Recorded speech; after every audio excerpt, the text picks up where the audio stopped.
ہمیں دنیا سے کیا مطلب، مدارس ہے وطن اپنا، مریں گے ہم کتابوں پر، ورق ہوگا کفن اپنا۔ بسم اللہ الرحمن الرحیم۔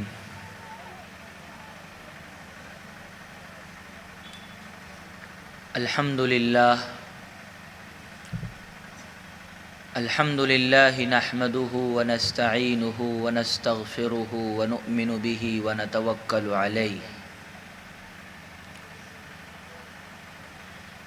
ونعوذ باللہ من شرور انفسنا ومن سیئات اعمالنا، من يهده الله فلا مضل له ومن يضلله فلا هادي له، ونشهد أن لا إله إلا الله وحده لا شريك له، ونشهد أن سيدنا ومولانا محمدا عبده ورسوله، صلی اللہ تعالی علیہ وعلى آلہ واصحابہ وبارک وسلم تسلیما کثیرا کثیرا، اما بعد فاعوذ باللہ من الشیطان الرجیم، بسم اللہ الرحمن الرحیم۔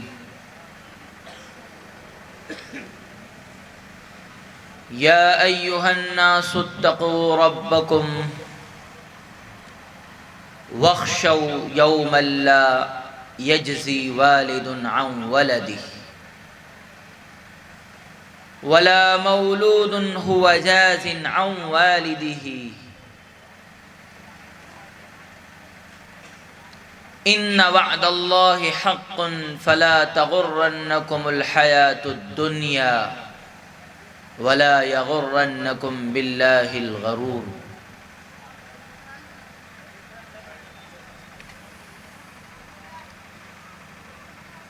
عن ابن عباس رضی اللہ عنہما قال كنت خلف النبي صلی اللہ علیہ وسلم یوما فقال رسول اللہ صلی اللہ علیہ وسلم یا غلام انی اعلمك کلمات احفظ اللہ یحفظک، احفظ اللہ تجدہ تجاہک، اذا سألت فاسأل اللہ واذا استعنت فاستعن باللہ، واعلم ان الامة لو اجتمعت على أن ينفعوك بشيء لم ينفعوك بشيء إلا قد كتبه الله لك، ولو اجتمعوا على أن يضروك بشيء لم يضروك بشيء إلا قد كتبه الله عليك، رفعت الأقلام وجفت الصحف، رواه الترمذي رحمه الله تعالى۔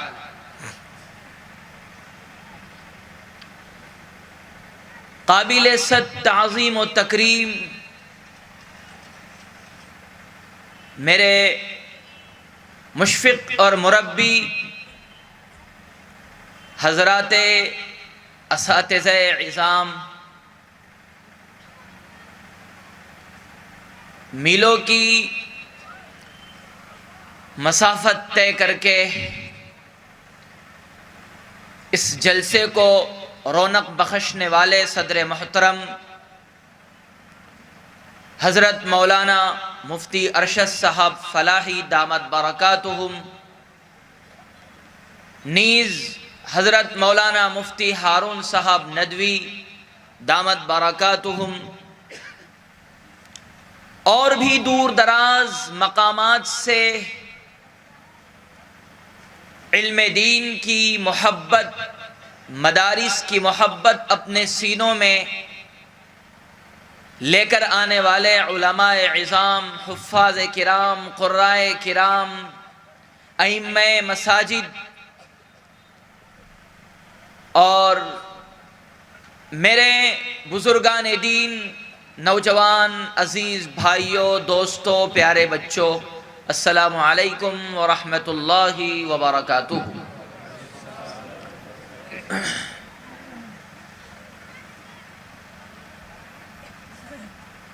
میں جامعہ اسلامیہ اشاعت العلوم اکل کوا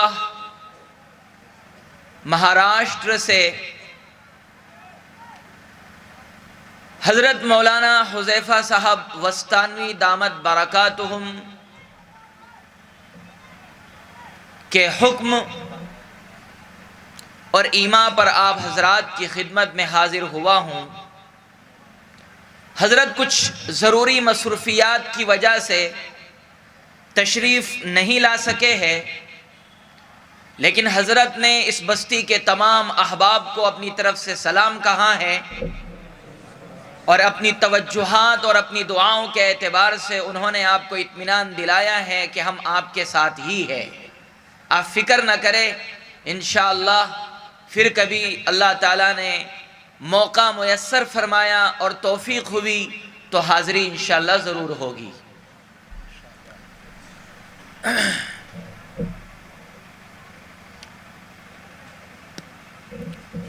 محترم بزرگوں اور دوستوں،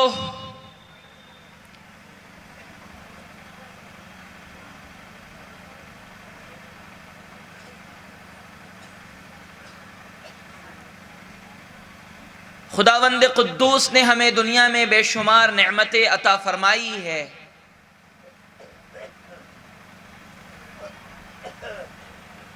اور ہر نعمت کا خدا ہم سے سوال کریں گے۔ وَلَتُسْأَلُنَّ يَوْمَئِذٍ عَنِ النَّعِيمِ۔ من جملہ خدا داد نعمتوں میں سے ایک قیمتی، اہم، جو ہر انسان کی آرزو اور خواہش ہوتی ہے، تمنا اور چاہت ہوتی ہے، وہ نعمت ہے اولاد کی نعمت۔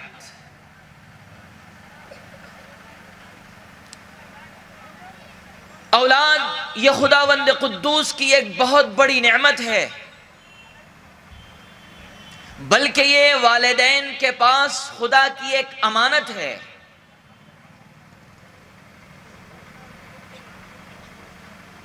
جس کے بارے میں کل قیامت کے دن خداوند قدوس ہر والد سے، ہر سرپرست سے، ہر ولی سے، ہر ذمہ دار سے سوال کرے گا۔ لہذا اولاد کی خواہش کرنا، اولاد کی آرزو کرنا، یہ طبعی اور فطری شے ہے۔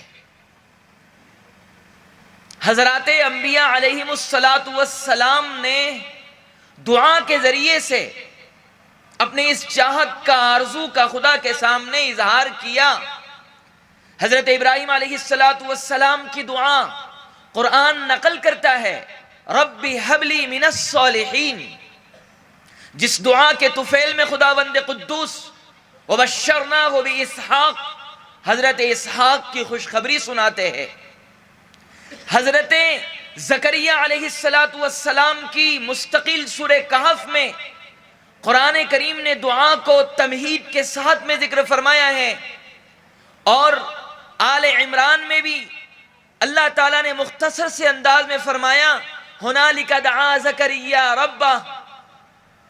حضرت زکریا علیہ السلام نے اپنے بڑھاپے کے عالم میں خدا سے دعا کی تھی، اے خدا رب ہب لی من لدنک ذریۃ طیبۃ، اے خدا مجھے پاکیزہ اور نیک صالح اولاد عطا فرما۔ خداوند قدوس نے حضرت زکریا کو یحییٰ علیہ السلام کی شکل میں سیدا وحصورا ونبیا من الصالحین کا مزدہ جافزہ سناتے ہوئے یحییٰ نامی، جس کا نام خدا نے خود اپنے پاس سے طے کیا تھا، وہ لخت جگر عطا فرمایا۔ لہذا اولاد کی آرزو کرنا، اولاد کی خواہش کرنا یہ تو انبیاء علیہ السلام کی سنت ہے۔ قرآن کریم نے کہا ہے وَجَعَلْنَا لَهُمْ أَزْوَاجًا وَذُرِّيَّةً، ہم نے انبیاء علیہ السلام کو بیویاں بھی عطا فرمائی، ہم نے انبیاء علیہ السلام کو اولاد بھی عطا فرمائی۔ لہذا قرآن کریم نے اولاد کے عطا کرنے کو، اولاد سے نوازے جانے کو نعمت کے طور پر ذکر فرمایا ہے، اور جب خداوند قدوس نے اولاد ہمیں نعمت کے طور پر عطا فرمایا ہے، امانت کے طور پر عطا فرمایا ہے، تو نعمت کی نگہداشت انسان پر ضروری ہوتی ہے، نعمت کی حفاظت انسان پر انتہائی ضروری ہوتی ہے۔ کوئی انسان اگر میرے پاس امانت کے طور پر مال رکھ کر جائے تو اس امانت میں خیانت نہ کرنا یہ اسلام کا فریضہ ہے، اس امانت کی حفاظت کرتے رہنا ادائیگی تک، یہ میرے لیے دینی فریضہ ہے۔ لہذا اولاد یہ ہمارے پاس میں ایک امانت ہے۔ وَوَصَّى بِهَا إِبْرَاهِيمُ بَنِيهِ وَيَعْقُوبُ يَا بَنِيَّ إِنَّ اللَّهَ اصْطَفَى وَمَنْ يَرْغَبُ عَنْ مِلَّةِ إِبْرَاهِيمَ إِلَّا مَنْ سَفِهَ نَفْسَهُ وَلَقَدِ اصْطَفَيْنَاهُ فِي الدُّنْيَا وَإِنَّهُ فِي الْآخِرَةِ لَمِنَ الصَّالِحِينَ إِذْ قَالَ لَهُ رَبُّهُ أَسْلِمْ قَالَ أَسْلَمْتُ لِرَبِّ الْعَالَمِينَ وَوَصَّى بِهَا إِبْرَاهِيمُ بَنِيهِ وَيَعْقُوبُ يَا بَنِيَّ إِنَّ اللَّهَ اصْطَفَى لَكُمُ الدِّينَ فَلَا تَمُوتُنَّ إِلَّا وَأَنْتُمْ مُسْلِمُونَ۔ حضرت یعقوب علیہ السلام نے اپنی اولاد سے کہا تھا ما تعبدون من بعدی، تم میرے بعد کس کی عبادت کرو گے، تم میرے بعد کس کی پوجا اور پرستش کرو گے، تم میرے بعد اپنا خالق اور مالک کسے مانو گے۔ یہ تربیت کا انداز تھا۔ اولاد یہ جو نعمت ہے، اس کی حفاظت، اس امانت کی نگہداشت کیسے ہو؟ ہمارا معاشرہ، ہماری تہذیب، ہمارے رسوم و رواج اور دنیا کے عادات اور اطوار، تہذیب ہمیں امانت کی حفاظت اور نگہداشت کا طریقہ یہ بتاتے ہیں کہ اولاد کی تربیت عمدہ سے عمدہ، پرورش اور پرداخت اچھے سے اچھے انداز میں، ان کی غذا بہت ہی اعلیٰ اعتبار سے مہیا کی جائے، ان کی رہائش کا انتظام بہت عمدہ ہو، ان کے رہنے سہنے کپڑے پہننے کا انداز بہت عمدہ ہو۔ بہت اچھی بات ہے، اسلام منع نہیں کرتا ہے، آپ رہائش عمدہ دیجئے، کھانا پینا عمدہ دیجئے، لباس اور استعمالی اشیاء بہتر سے بہتر دیجئے حلال روزی کے نتیجے میں، لیکن اس سے کہیں زیادہ جسمانی حفاظت سے کہیں زیادہ روحانی باطنی حفاظت کی اولاد پر قرآن نے ذمہ داری دی ہے۔ صاف کہا ہے سورہ حجرات میں یا ایھا الذین آمنوا قوا انفسکم واہلیکم نارا، اے ایمان والو اپنے آپ کو اور اپنے اہل و عیال کو جہنم کا ایندھن، جہنم کی آگ بننے سے بچاؤ۔ اس لیے جناب نبی کریم صلی اللہ علیہ وسلم نے اولاد کی تربیت، اولاد کی پرورش کس طرح سے کی جائے، ابتدا سے لے کر کے انتہا تک اپنے ایک ایک عمل، اپنے ایک ایک فعل اور قول کے ذریعے سے امت کے سامنے سبق اور درس دے کر کے گئے۔ ہم سنتے ہیں بچے کی پیدائش ہوتے ہی ایک کان میں اذان دی جائے، دوسرے کان میں اقامت کہی جائے۔ کیا فلسفہ ہے، کیا حکمت ہے، کیا مقصد ہے؟ بچے نے جو ہی جنم لیا، دنیا کی زندگی میں اپنی آنکھوں کو کھولا، اس کے کان میں سب سے پہلے جس ذات عالی کا آواز بلند ہونا چاہیے وہ اللہ کی ذات ہے۔ ابھی اسے عقل نہیں ہے، ابھی اسے شعور نہیں ہے، ابھی اس کے پاس سمجھ نہیں ہے۔ قبل اس کے کہ وہ شعور کو سنبھالے، عقل کو، ہوش کو سنبھالے، اس سے پہلے ہی اس کے کانوں کے حوالے ایک ایسی ذات کا نام حوالے کر دو جو ساری کائنات کا خالق اور مالک ہے۔ اللہ اکبر، اللہ اکبر، تاکہ اس کلام کی برکات، اس کلام کی رحمتیں، اس کلام کی برکتیں اس کے کانوں کے ذریعے سے اس کے دل کے اندر اتر جائیں اور اللہ کا نام وہ دنیا میں آ کر سب سے پہلے سنیں۔ حدیث میں آتا ہے اذان اور اقامت کے کہے جانے کے بعد اسے تہنیک کرائیں، اس کے منہ میں کھجور ڈالیں، کوئی میٹھی اور شیرینی چیز ڈالے۔ کیا فلسفہ ہے، کیا مقصد ہے؟ یہ تہنیک کا عمل سنت ہے۔ کسی بزرگان دین، کسی عالم دین، کسی اللہ کے نیک بندے کے دندان مبارک سے اس کو چبوا کر اس بچے کے منہ میں وہ مٹھاس، وہ ذائقہ، اس کا رس چکھوائیں۔ کیا مطلب ہے، کیا مقصد ہے؟ بچپنے ہی سے اس کے منہ میں مٹھاس کو ڈال کر اس کی زبان کو شیریں بنانے کی طرف اشارہ ہے۔ اس کے منہ میں مٹھاس کو ڈال دو تاکہ یہ جب بڑا ہوگا اور بولنا شروع کرے گا اس کی زبان سے میٹھے جملے نکلے، اس کی زبان سے دو دلوں کو جوڑنے والی باتیں نکلے، اس کی زبان سے دو لڑنے والوں کو ملانے والی باتیں نکلے، نہ کہ یہ فتنہ اور فساد کا سبب ذریعہ بنے، نہ کہ یہ دنیا کے اندر معصیتوں کے برپا کرنے کا ذریعہ بنے۔ اس کو مٹھاس چکاؤ تاکہ اس کی شخصیت، اس کے کردار، اس کے اخلاق، اس کا کیریکٹر، اس کے اطوار، اس کی عادات لوگوں کے لیے ایک راہنما بنے، ایک قائد بنے، ایک گائیڈ بنے۔ 7 دن کے بعد کہاں؟ عقیقہ کرواؤ۔ کیا مقصد ہے؟ عقیقہ کیوں کروایا جا رہا ہے؟ عقیقہ اس لیے کروایا جا رہا ہے یہ بچہ تمہاری دعاؤں کا ثمرہ ہے۔ شادی کے بعد سے کوئی نماز ایسی نہیں تھی تم نے اپنی اولاد کے لیے دعا نہ کی ہو۔ تمہاری بیوی، تمہارے ماں باپ سب دعا کر رہے تھے، اے خدا میرے بیٹے کو ایک پھول جیسا بیٹا دے دے۔ لڑکی کے گھر والے دعائیں کر رہے تھے، ہماری بچی کو ایک پھول جیسا بیٹا مل جائے۔ آپ کی بھی خواہش تھی، آپ کی بیوی، آپ کے گھرانے والوں کی خواہش تھی۔ جب خدا نے یہ پھول جیسا بیٹا دے دیا تو اب اس کے نام پر 2 بکرے ذبح کرو تاکہ بڑے ہونے کے بعد میں جو آفتیں، مصیبتیں، بلائیں، تکلیفیں جانی مالی آئیں، ان 2 جانوں کے قربان کرنے سے وہ سب کی قربانی ہو جائے، یہ ہر آفت سے، ہر مصیبت سے، ہر تکلیف سے محفوظ ہو جائے۔ عقیقہ کروایا۔ اب اس کے بعد اب بچہ آپ کا دھیرے دھیرے بڑھ رہا ہے۔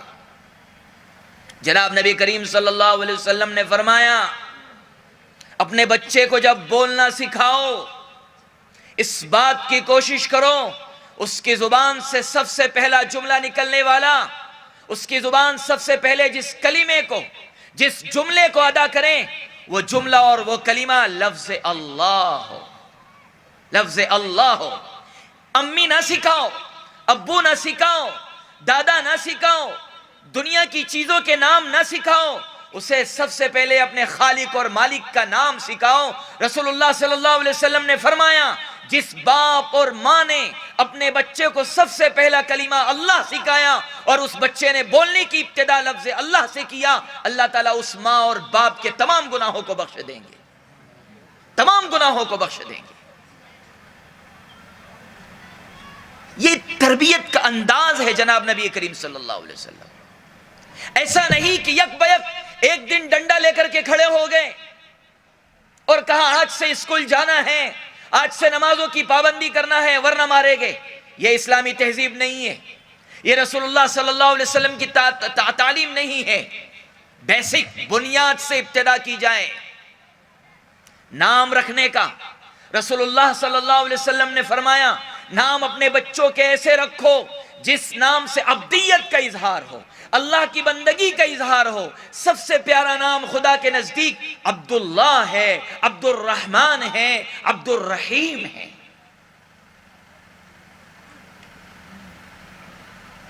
کیوں؟ کیا مقصد ہے؟ یا تو پھر اگر آپ کو یہ نام پسند نہیں ہے انبیاء علیہ السلام کے نام رکھواؤ۔ نام کا اثر ذات پر ہوتا ہے۔ صحابہ کے نام رکھوائیے، اولیاء اعظام کے نام رکھوائیے، بزرگان دین کے نام رکھوائیے۔ آپ گجرات میں چلے جائیے، گجرات میں ہر گھر میں آپ کو محمد ملے گا، ہر گھر میں آپ کو ابراہیم، اسماعیل ملے گا۔ انبیاء علیہ السلام کے نام مسلسل ملیں گے آپ کو۔ کیا مقصد ہے؟ رسول اللہ صلی اللہ علیہ وسلم نے عبدیت والے نام، وہ نام جس میں رحمان کا لفظ ہو، رحیم کا لفظ ہو، اس کی بڑی اچھی حکمت بیان کی جاتی ہے۔ ظاہر سی بات ہے اگر کسی بچے کا نام عبد الرحیم ہو، اس کے ساتھ اللہ کے نام کی نسبت ہے، عبد الرحمن ہو، اس کے نام کے ساتھ اللہ کے نام کی نسبت ہے۔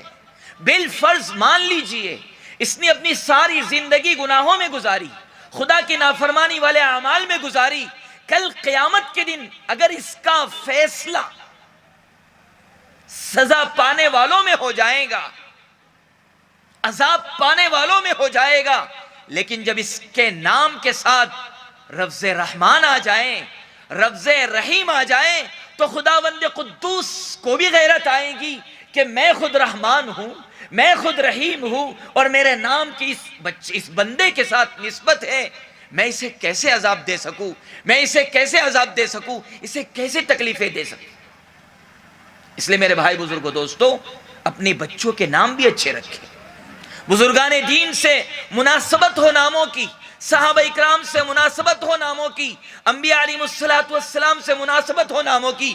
اسم کا اثر مسمى پر ہوتا ہے، نام کا اثر ذات پر ہوا کرتا ہے۔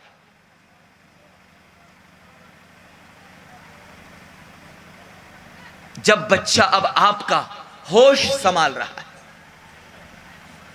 کچھ پڑھنے لکھنے کے قابل ہو گیا، میں نے حدیث پڑھی آپ کے سامنے، حضرت عبداللہ ابن عباس رضی اللہ تعالیٰ عنہ فرماتے ہیں کنت خلف النبی یوما، میں ایک دن رسول اللہ صلی اللہ علیہ وسلم کے ساتھ سواری پر سوار تھا، فقال رسول اللہ صلی اللہ علیہ وسلم انی اعلمک کلمات، اللہ کے نبی صلی اللہ علیہ وسلم نے فرمایا اے بچے میں تجھے چند باتیں سکھانا چاہتا ہوں۔ محدثین نے لکھا ہے اس وقت حضرت عبداللہ ابن عباس رضی اللہ تعالیٰ عنہ کی عمر 9 سال تھی۔ 9 سال، ہمارے معاشرے میں 9 سال کا بچہ بہت بڑا نہیں مانا جاتا ہے، اسے چھوٹا مانا جاتا ہے۔ رسول اللہ صلی اللہ علیہ وسلم 9 سال کے بچے کو کیا بات کہہ رہے ہیں؟ میں اس بات سے استدلال کرنا چاہتا ہوں، اور وہ جو آیت کریمہ میں نے جو پڑھی پہلے پارے کی، حضرت ابراہیم علیہ السلام اپنی اولاد سے کہہ رہے ہیں ما تعبدون من بعدی، ما تعبدون من بعدی۔ یہ انتہائی ضروری ہے اس وقت کہ ہم اپنی نسل، اپنی اولاد، اپنے اہل و عیال کے عقائد ان کو درست کرنے کی اصلاح کرے، ان کی دینی تعلیمات کی روشنی میں تربیت کرنے کی کوشش کرے۔ یاد رکھیے اگر یہ جو نسل ہے ہماری نسل نو، اگر ان کی دینی تعلیمات کی روشنی میں تربیت اور پرورش ہوتی ہے، اگر یہ دینی تعلیمات کی روشنی میں پروان چڑھتے ہیں، تو آپ ان سے مستقبل کے اچھی امیدیں وابستہ کر سکتے ہیں، ورنہ دینی تعلیم کے بغیر، قرآن اور حدیث کی تعلیم کے بغیر، اسلام کی تعلیمات کے بغیر اپنے بچوں کی پرورش کرنا، میرے آگے والے جملے کو سننا، میں سوچ کر بول رہا ہوں، سمجھ کر بول رہا ہوں، یاد رکھنا اسلامی تعلیمات کے بغیر، قرآن و حدیث کی تعلیمات کے بغیر، شریعت کی تعلیمات کے بغیر اگر ہم اپنے بچوں کی تربیت کر رہے ہیں، اپنے بچوں کی پرورش کر رہے ہیں، یہ ہم اپنے گھر میں اسلام کے دشمنوں کو پال رہے ہیں، اسلام کے دشمنوں کو پال رہے ہیں۔ ہاں، اس لیے خدا را روکھا سوکھا کھا لو، گاڑی نہ ہو چلے گا، 4 ویلر ہو نہ ہو چلے گا، لیکن خدا را اللہ کے واسطے اپنی نسل کی تعلیم کی فکر کرو، اپنی نسل کی تربیت کی فکر کرو، اپنی نسل کو ہر دو اعتبار سے، چاہے دنیاوی اعتبار سے ہوں چاہے دینی اعتبار سے ہوں، ساتھ ساتھ دونوں تعلیم کو لے کر آگے چلو۔ کل قیامت کے دن یہ نہیں پوچھے گے خداوند قدوس تم نے اپنے لخت جگر کو، اپنے نور نظر بیٹے کو کتنی بڑی کوٹھی بنا کر کے دیا تھا، کتنی ایکڑ زمین چھوڑ کر آیا تھا، کتنے بیل اور بھینسیں دیا تھا، کتنی جائیداد اور پراپرٹی دیا تھا۔ خداوند قدوس ہم میں سے کسی سے نہیں پوچھیں گے، یہ سوال ہم میں سے ہر ایک سے ہوگا، ہم نے جو اولاد کی شکل میں تمہیں نعمت دی تھی، تم نے اس نعمت کا کیا حق ادا کیا؟ اس نعمت کی تم نے کیا نگہداشت کی؟ اس نعمت کی تم نے کیا صحیح تربیت کا حق ادا کیا؟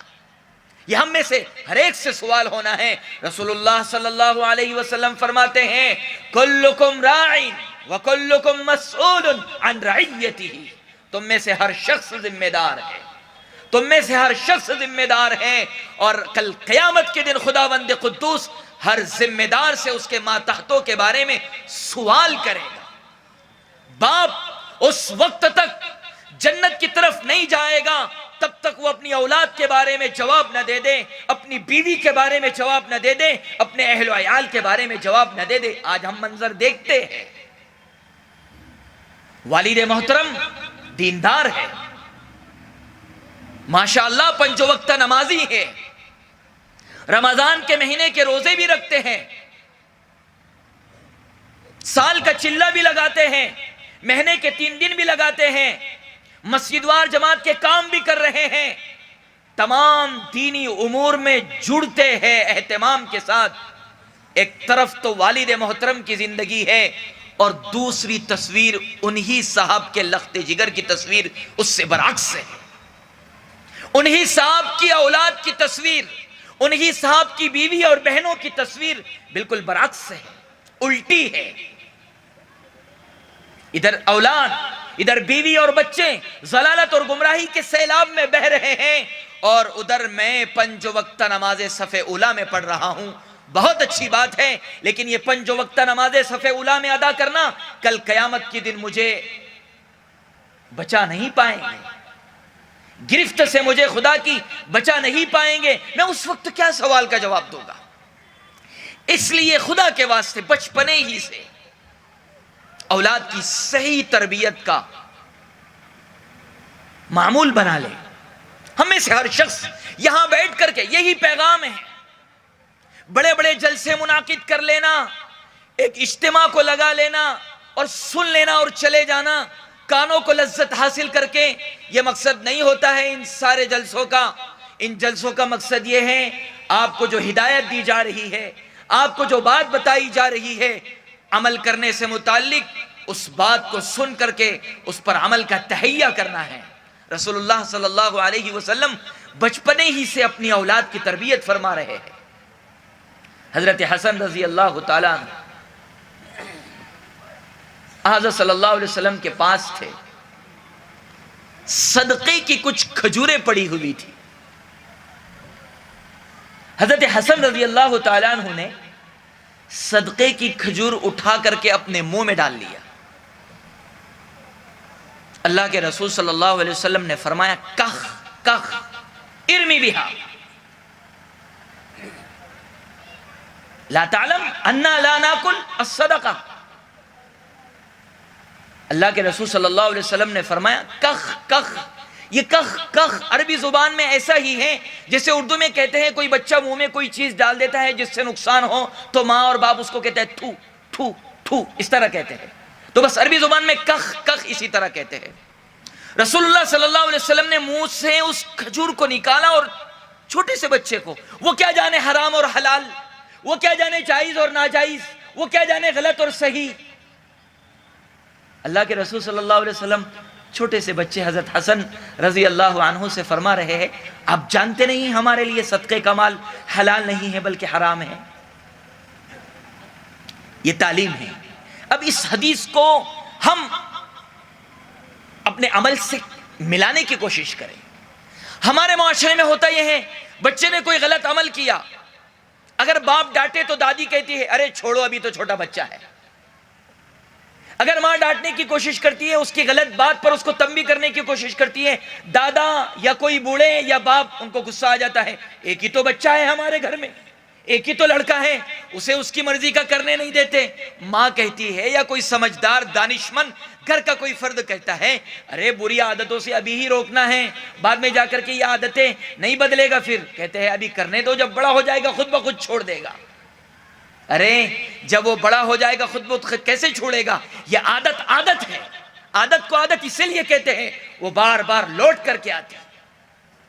پھر چھڑانا، تمباکو کھانے والوں سے آپ کہو چھوڑ دو، آپ کو 5,000 روپے دیں گے. وہ آپ سے 100 قسمیں کھا کر وعدہ کریں گے، لیکن وہ تمباکو نہیں چھوڑیں گے، وہ گٹکا نہیں چھوڑیں گے، اس لیے کہ وہ ان کی عادت ہے. اس لیے میرے بھائی بزرگوں دوستوں، بچپنے ہی سے اپنی اولاد کی اسلامی طور و طریقے، اسلامی تعلیمات کی روشنی میں تربیت کرنے کا آغاز فرمائیں. اولاد کو خدا را اللہ کے واسطے، وہ ماں باپ جو اپنی اولاد تھوڑی سی بڑی ہوتی ہے انہیں کھانے کمانے، دھندا بزنس، کھیتی باڑی، کاشتکاری میں لگا دیتے ہیں تاکہ یہ میرے ساتھ لگ جائیں اور میرا سہارا بن جائیں، خدا کے واسطے ان بچوں پر ظلم نہ کرو. کل قیامت کے دن خدا پکڑ فرمائیں گے. انہیں تعلیم کے زیور سے آراستہ کرو، انہیں قرآن و حدیث کی تعلیم دلاؤ، دنیاوی علوم و فنون کی انہیں تعلیم دلاؤ. یہ کل قیامت کے دن بھی تمہاری نیک نامی کا سبب اور ذریعہ بنیں گے اور دنیا میں بھی تمہارے نام کے روشن کرنے کا سبب اور ذریعہ بنیں گے. کسی بھی قوم کو تباہ اور برباد کرنے کے لیے اتنا کافی ہے کہ اس کے پاس سے علم کا ہتھیار چھین لیا جائے، اس کے پاس سے تعلیم کی دولت چھین لی جائے. جس قوم کے پاس ہزاروں کروڑوں روپیہ ہو، پراپرٹی اور جائیدادیں ہو، اگر اس قوم کے پاس تعلیم نہیں ہے وہ قوم اس دنیا کی سب سے غریب، مفلس، نادار اور کمتر قوم ہے. یاد رکھیے. اور افسوس کی بات یہ ہے کہ جب جاہل قوموں کا شمار کیا جاتا ہے وہ قوم جس کے مذہب کا آغاز تعلیم سے ہوا، وہ قوم جس کی شریعت اور جس کے مذہب کی ابتدا تعلیم سے ہوئی، پڑھائی سے ہوئی، آج وہ قوم مثال کے طور پر ناخواندہ اور جاہلوں کو مثال کے طور پر پیش کیے جانے کے طور پر ذکر کی جاتی ہے. قرآن کریم ہمارے مذہب کا آغاز ہو رہا ہے اقرأ بسم ربک الذی خلق. یہ قرآن کی سب سے پہلی آیت ہے. علماء اکرام بیٹھے ہوئے ہیں، آپ ان سے پوچھ لیجئے خداوند قدوس نے انسانیت سے، امت محمدیہ سے جب کلام فرمایا، بات فرمائی، سب سے پہلے اس آیت سے کلام فرمایا. اس آیت سے ابتدا ہوئی ہے اقرأ بسم ربک الذی خلق. نہ توحید کی تعلیم ہے، نہ نماز کی تعلیم ہے، نہ زکوٰۃ کی تعلیم ہے، کسی چیز کی تعلیم نہیں. ایک ہی چیز کی تعلیم ہے، وہ ہے اقرأ. اس لیے کہ علم ایک روشنی ہے، جب روشنی کو جلا دیا جاتا ہے سارے پتنگے، سارے اندھیرے خود بخود چھٹتے چلے جاتے. اس لیے علم خدا را، اپنی قوم کو علم سے آراستہ کرو اور بچوں کے ساتھ سختی نہ کرے، شفقت نرمی سے پیش آئے، مار دھاڑ نہ کریں، گالی گلوچ نہ کریں، انہیں تہذیب سکھائے، انہیں تمدن سکھائے. اور ہمارے پاس تو زندگی کا ہر طریقہ موجود ہے. جناب نبی کریم صلی اللہ علیہ وسلم کی تعلیمات پر آپ غور کیجئے. زندگی کا کوئی گوشہ ایسا نہیں چھوڑا جس کو رسول اللہ صلی اللہ علیہ وسلم نے واضح نہ فرما دیا. ہر اعتبار سے رسول اللہ صلی اللہ علیہ وسلم نے اپنے نواسوں کو گود میں بھی لیا، اپنے نواسوں کو کندھوں پر بھی بٹھایا، اپنے نواسوں کو سواری پر آگے اور پیچھے بھی بٹھایا، اپنے نواسوں کا بوسہ بھی لیا، چوما اور چاٹا بھی ہے. اقرع ابن حابس بنی تمیم کے صحابی ہے. ایک مرتبہ رسول اللہ صلی اللہ علیہ وسلم حسن اور حسین رضی اللہ عنہما کا بوسہ لے رہے تھے، چوم رہے تھے. اقرع ابن حابس رضی اللہ تعالیٰ عنہ کہنے لگے اللہ کے نبی صلی اللہ علیہ وسلم میرے 10 بچے ہیں، میں نے آج تک کسی کا بوسہ نہیں لیا. رسول اللہ صلی اللہ علیہ وسلم نے فرمایا من لا یرحم لا یرحم. جو رحم نہیں کرتا ہے اس پر رحم نہیں کیا جاتا ہے. رسول اللہ صلی اللہ علیہ وسلم نے شفقت کو، محبت کو، نرمی کو مقدم رکھا. ایک بڑی عجیب حدیث ہے حضرت عائشہ رضی اللہ تعالی عنہ کی، بڑی عجیب حدیث. حضرت عائشہ رضی اللہ تعالیٰ عنہ کی خدمت میں ایک خاتون آئی اپنی 2 بچیوں کو ساتھ میں لے کر. کسی کام سے آئی تھی. حضرت عائشہ رضی اللہ تعالیٰ عنہ نے اس کا اکرام کیا. گھر پر کوئی آئے تو اسے جو بھی میسر ہو کھلانا پلانا چاہیے, جو بھی میسر ہو, حسب طاقت, ادھار لے کر نہیں. حضرت عائشہ کے پاس میں 3 کھجوریں تھی. حضرت عائشہ رضی اللہ تعالیٰ عنہ نے وہ 3 کھجوریں 2 چھوٹی بچیاں جو تھی ان کو دے دیا, اور 1 کھجور والدہ محترمہ کو دے دیا. وہ بچیوں نے فوراً 1 کھجور کو کھا لیا. اب ماں کے ہاتھ میں 1 کھجور تھی, وہ بچیاں اپنی آنکھوں سے ماں کے ہاتھ کی کھجوروں کو دیکھنے لگی. ماں سمجھ گئی یہ زبان سے نہیں, نگاہوں سے مجھ سے مانگ رہی ہے. چنانچہ ماں نے اس کھجور کے جو اپنے لیے تھی اس کے ہاتھ میں اس کے 2 ٹکڑے کیے, اور 2 ٹکڑے کر کے وہ دونوں بچیوں کو 1 ٹکڑا دے دیا. ان بچیوں نے اس کھجور کو بھی کھا لیا. ماں اپنی بچیوں کو لے کر کے چلی گئی. حضرت صلی اللہ علیہ وسلم گھر پر آئے. حضرت عائشہ رضی اللہ تعالیٰ عنہ نے اس خاتون کا پورا واقعہ سنایا رسول اللہ صلی اللہ علیہ وسلم کو. اے اللہ کے نبی, ایک خاتون آئی تھی کسی ضرورت سے, میں نے اس کے ساتھ 2 بچیاں تھی, 2 بچیوں کو 2 کھجوریں دیا, 1 ماں کو دیا, بچیوں نے دونوں کھا لیا. پھر ماں نے وہ اپنے حصے کی کھجور کے 2 ٹکڑے کر کے اپنی بچیوں کو دے دیا, بچیوں نے وہ بھی کھا لیا. اللہ کے رسول صلی اللہ علیہ وسلم بڑی عجیب خاتون تھی. رسول اللہ صلی اللہ علیہ وسلم نے فرمایا, اے عائشہ سنو, اس ماں نے اس کھجور کے بدلے جنت کو فکس کر لیا. اس 1 کھجور کے بدلے میں اللہ تعالیٰ نے اس کے لیے جنت کو لکھ دیا ہے. وہ جنتی خاتون تھی. معلوم یہ ہوا ماں باپ کی طرف سے اپنی اولاد پر کی جانے والی شفقت, نرمی, مہربانی اور ان کی پرورش کا پورا خیال رکھنا یہ صدقے کا ثواب رکھتا ہے. ہاں, ایک باپ اگر اپنی اولاد پر پڑھائی پر خرچ کر رہا ہے, مدرسے کی فیس بھر رہا ہے, اسکول کی فیس بھر رہا ہے, ٹیوشن کی فیس بھر رہا ہے, امام صاحب کو ناظر قرآن پڑھانے کے لیے ہفتے 200 روپے ہفتہ 200 روپے مہینہ دے رہا ہے, یہ پیسہ جو خرچ کر رہا ہے بیکار جائے گا. خدا کی قسم اس باپ کو صدقے کا ثواب ملے گا. صدقے کا ثواب. کیا سمجھتے ہو آپ؟ ہم نے سب سے بڑا قصور جہالت ہے. اصل میں ہم نے 5 وقت کی نماز کو دین سمجھا. کس نے کہا 5 وقت کی نماز پڑھنا دین ہے؟ کس نے کہا؟ وہ تو عبادات بھی نہیں, عبادت کا ایک جز ہے. روزہ بھی اس کے ساتھ عبادت ہے, زکوٰۃ بھی اس کے ساتھ عبادت ہے, حج بھی اس کے ساتھ عبادت ہے, نماز بھی ایک عبادت ہے. ہم نے دین کے دیگر شعبوں کو سمجھا ہی نہیں, سیکھا ہی نہیں. اس لیے روٹین کے اعتبار سے ہمارے ذہن میں جو چیز عبادت ہے ہم اسے ہی عبادت سمجھتے ہیں. اس سے ہٹ کر جو چیزیں ہمارے علم میں نہیں ہم اسے عبادت ہی نہیں سمجھتے. یہ اولاد کو پڑھانا یہ عبادت ہے. اور اولاد کو یاد رکھیے, رزق حلال کھلائیے, رزق حلال کھلائیے.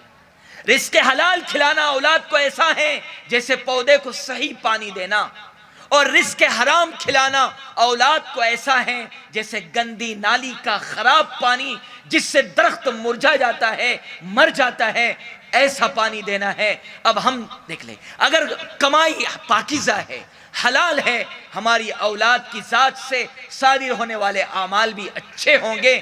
اور اگر کمائی حرام کی ہے تو پھر ہماری اولاد ہماری عزتوں کو ختم کرنے کا ذریعہ بنے گی.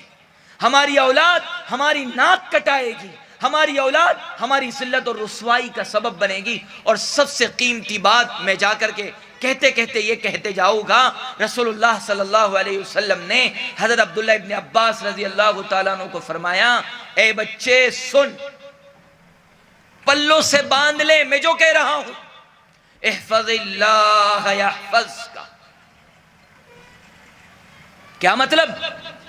اس ٹکڑے کا مطلب و ترجمہ یہ ہے, اللہ کے احکامات کی, اللہ کے قانون کی حفاظت کرنا. یحفظک, خدا تیری حفاظت کرے گا.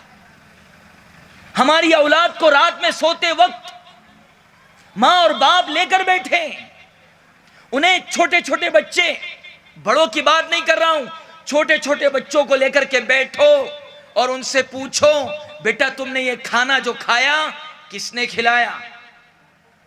ان سے پوچھو یہ پانی جو تم نے پیا یہ کس نے پلایا؟ ابا نے آج سیب لائے تھے یہ کس نے کھلایا؟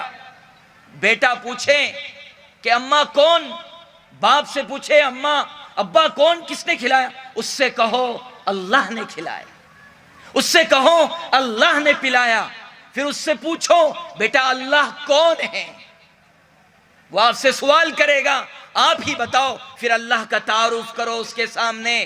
اللہ وہ ہے جس نے آپ کو ماں دیا، اللہ وہ ہے جس نے آپ کو باپ دیا، اللہ وہ ہے جس نے آپ کو گھر دیا، اللہ وہ ہے جس نے آپ کو پیدا کیا، اللہ وہ ہے جس نے ہمیں لائٹ دیا، فین دیا، زندگی کی ساری ضروریات دی۔ اس طرح سے بچپنے سے اس کے سامنے اللہ کی ہستی کا تعارف رکھو۔ جب وہ کوئی غلطی کریں، ہمارے معاشرے پر افسوس ہے، ہم بچپنے سے اپنی اولاد کو انسانوں سے نہیں جانوروں سے ڈرنا سکھاتے ہیں۔ بچہ روتا ہے، ضد کرتا ہے، ہم اپنے بچے کو کتے سے ڈراتے ہیں، ہم اپنے بچے کو بلی سے ڈراتے ہیں، ہم اپنے بچے کو بھوت سے ڈراتے ہیں۔ پھر بڑا ہونے کے بعد ہمیں افسوس ہوتا ہے، مولانا کے پاس جا رہے ہیں، مولانا یہ اللہ سے نہیں ڈرتا، یہ باپ سے نہیں ڈرتا، یہ دادا سے نہیں ڈرتا۔ ارے غلطی تمہاری ہے، تم نے بچپنے سے اسے جانوروں سے ڈرنا سکھایا۔ ہونا تو چاہیے تھا اگر تمہارا بچہ کوئی کام کر رہا ہے اس کے ذہن میں تم تصور دو بیٹا یہ کام غلط ہے، اللہ اس سے ناراض ہوتے، یہ تصور دیتے آپ اس کے ذہن میں، بیٹا یہ کام نہ کر اس سے خدا ناراض ہوتے ہیں، بیٹا ایسا نہ کر یہ قرآن کے حکم کے خلاف ہے، بیٹا ایسا نہ کر یہ حدیث کے حکم کے خلاف ہے۔ بچپنے سے سنتے سنتے، جیسے میں آج آپ کے گاؤں میں آیا، مجھے بڑی خوشی ہوئی، مجھے بڑی خوشی ہوئی۔ کیوں؟ میرے نانا جان تبلیغی جماعت کے امیر تھے، میرے والد صاحب تبلیغی جماعت کے امیر تھے، اللہ دونوں کی مغفرت کرے۔ بچپنے سے میں سنتا تھا میوات میوات میوات، بچپنے سے اس لفظوں کو سن کر کے میرے ذہن میں ایک داعیہ تھا، یہ میوات ہے کیا، اس کی کیا تاریخ ہے؟ بڑے ہونے کے بعد میں میوات کو جانا گیا، میوات کو سمجھا گیا، بڑے ہونے کے بعد میں میوات کا ایک تصور آیا، اوہو یہ وہ جگہ ہے جہاں حضرت مولانا الیاس رحمت اللہ علیہ نے دعوت و تبلیغ کا کام شروع کیا جو آج دنیا کے چپے چپے میں ہے۔ تو میرے ذہن میں ایک تقدس، ایک احترام کے جذبات آ گئے۔ ایسے ہی بچے کو بچپنے سے رٹا دو، اللہ اللہ اللہ نے کھلایا، اللہ نے پلایا، کاٹا چبا کہو یہ تکلیف اللہ نے پہنچائی، بیمار ہوا کہو یہ بیماری اللہ نے دی۔ بچے کو دعا کرنے لگاؤ، اپنے آگوش میں بٹھا کر جب نماز پڑھتے ہو بٹھا کر کے ان کے ہاتھ اپنے ہاتھوں میں لے کر ان کو دعا کرنے کا انداز سکھاؤ۔ ہماری بدقسمتی یہ ہے ہم اپنی اولاد کو انسانوں سے مانگنا سکھاتے ہیں، لیکن ہماری محروم القسمتی یہ ہے ہم نے اپنی اولاد کو اپنے خدا سے مانگنا نہیں سکھایا۔ اس لیے بڑے ہونے کے بعد یہ بچے انسانوں سے مانگتے ہیں، خدا سے نہیں مانگتے۔ اس لیے ابھی سے اللہ کے احکامات، اللہ کے قانون کی قدر و قیمت ان کے دل و دماغ میں بٹھا دو۔ اللہ کے نبی عبداللہ ابن عباس بچے کو کہہ رہے، اے بچے سن، اگر اپنی سیفٹی چاہتا ہے، اپنی حفاظت چاہتا ہے، دنیا کا کون سا انسان ہے جو یہ نہیں چاہتا میں محفوظ رہوں، میں حفاظت میں رہوں، میں امن و امان میں رہوں؟ کون نہیں چاہتا؟ اگر میں یہ چاہتا ہوں میں حفاظت میں رہوں، امن و امان میں رہوں، دنیا کی کوئی بھی چیز انسان، حیوان، اشیاء کائنات میری حفاظت کرے۔ آسان طریقہ، احفظ اللہ یحفظک، خدا کے احکامات کی حفاظت کرو، خدا تمہارا محافظ بن جائے گا۔ لہذا میں اپنی گفتگو کو زیادہ طول نہ دیتے ہوئے بس میں انہی مختصر سی باتوں پر اپنی بات کو ختم کرتا ہوں۔ جو باتیں میں نے کہا ان کہی ہوئی باتوں پر خداوند قدوس سب سے پہلے مجھ کو پھر آپ سب کو ان کہی سنی باتوں پر عمل کرنے کی توفیق عطا فرمائے، آمین۔ وما علینا الا البلاغ المبین۔ ہے ہند میں انوکھا مرکز تحفظ دین، یہ دین کا ترجمہ ہے مرکز تحفظ دین۔